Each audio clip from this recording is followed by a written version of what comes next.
ইসলামী আন্দোলন বাংলাদেশ নামে একটি রাজনৈতিক দল তারা একটি মহাসমাবেশ করলো রাজধানীতে। সেখানে জামাত ইসলামী, এনসিপি সহ অনেক রাজনৈতিক দলকে দেখা গেছে, বিএনপিকে সেখানে দেখা যায়নি। ওখান থেকে তারা একটি দাবি করেছে, ভোটের সংখ্যানুপাতে নির্বাচন ছাড়া কোনো নির্বাচন তারা হতে দেবে না, এরকম দাবি এসছে। এবং আপনাদের যারা সমমনা ছিল যুগপৎ আন্দোলনে, তাদেরও অনেকেই একই ধরনের কথাই বলেছে। এই বক্তব্যগুলো নিয়ে আপনাদের অবস্থান জানতে চাই। একটি রাজনৈতিক দল তার ব্যানারে সমাবেশ করতেই পারে। তাদের নিজস্ব রাজনৈতিক কৌশল এবং নির্বাচনী কৌশল হিসেবে তারা বিভিন্ন দাবি উত্থাপন করতেই পারে। তারা কেন বলছে স্থানীয় সরকার নির্বাচন আগে হতে হবে, তারা কেন বলছে সংখ্যানুপাতে নির্বাচন হতে হবে, সেটা তো উদ্দেশ্য বোঝাই যায় পরিষ্কার। কারণ তারা সাধারণত নির্বাচনের ক্ষেত্রে দেখা গেছে বিভিন্ন নির্বাচনে তারা অংশ নিয়েছে। জাতীয় সংসদ তো দূরের কথা, স্থানীয় সরকারের কোনো নির্বাচনও তারা কোনো রকম সুবিধা করতে পারেনি কখনো।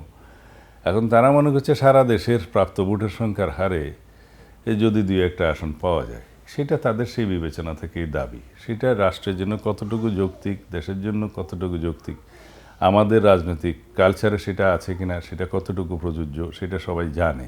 রাজনীতির মাঠে একটি আলোচনা আছে যে ইসলামী দলগুলোর মাঝে একটি বড় ধরনের মোর্চা গঠন করার প্রক্রিয়া চলমান।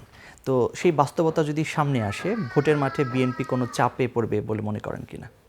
আমরাও শুনেছি এরকম একটা জোট গঠনের প্রক্রিয়া চলছে, তবে সেটা দেখতে হবে সামনে কোথায় যায়। আমরা এগুলোকে চাপ মনে করি না, কারণ আমরা অতীতের জাতীয় সংসদের ভোট প্রাপ্তির ইতিহাসটা আমরা খতিয়ে দেখেছি। তাতে কোন দল কত পার্সেন্ট কী পরিমাণে ভোট পেয়েছে আমাদের এটা একটা হিসাব করা আছে। সেটা 1991 সন থেকে আমরা দেখেছি এই পর্যন্ত, ওই ভুয়া নির্বাচনগুলো বাদ দিলে। তাতে করে তাদের ভোট প্রাপ্তির অবস্থানটা খুব একটা সুখকর নয়।